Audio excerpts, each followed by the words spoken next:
नवी मुंबईमधून ट्रक चालकांच्या संपाचा नवी मुंबईमधल्या भाजी मंडईवर देखील परिणाम झालेला आहे। भाज्यांची आवक घटलेली आहे। ट्रक चालकांच्या संपाचा काहीसा परिणाम हा एपीएमसी भाजी मार्केटवर झालेला आपल्याला पाहायला मिळतोय। एपीएमसी बाजारामध्ये परराज्यातील माल आला नसून राज्यातील काही भागामधून भाजीपाल्याची आवक ही काही प्रमाणातच झालेली आहे। भाजीपाल्याची आवक 50% घसरली असून ग्राहक देखील घटलेत, त्यामुळे भाजीपाल्याला उठाव नाहीये। ट्रक चालकांचा संप सुरू राहिल्यास आवक ठप्प होणार आहे आणि त्यामुळे दर हे मोठ्या प्रमाणावर वाढतील अशी शक्यता आता व्यापारी व्यक्त करतायत।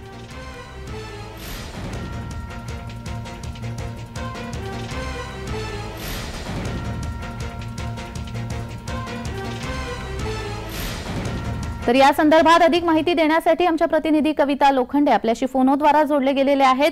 कविता, नवी मुंबईमधल्या एपीएमसी मार्केटवर आता या संपाचा कुठेतरी परिणाम दिसून येतोय, काय अधिकची माहिती आहे?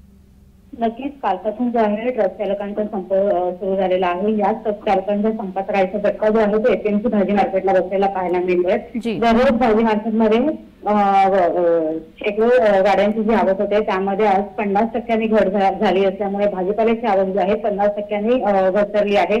त्याचबरोबर ग्राहक देखील भाजीपाल्याचा आवक घसरल्याने ग्राहक देखील भाजीपाल्याला उठाव देत नाहीये।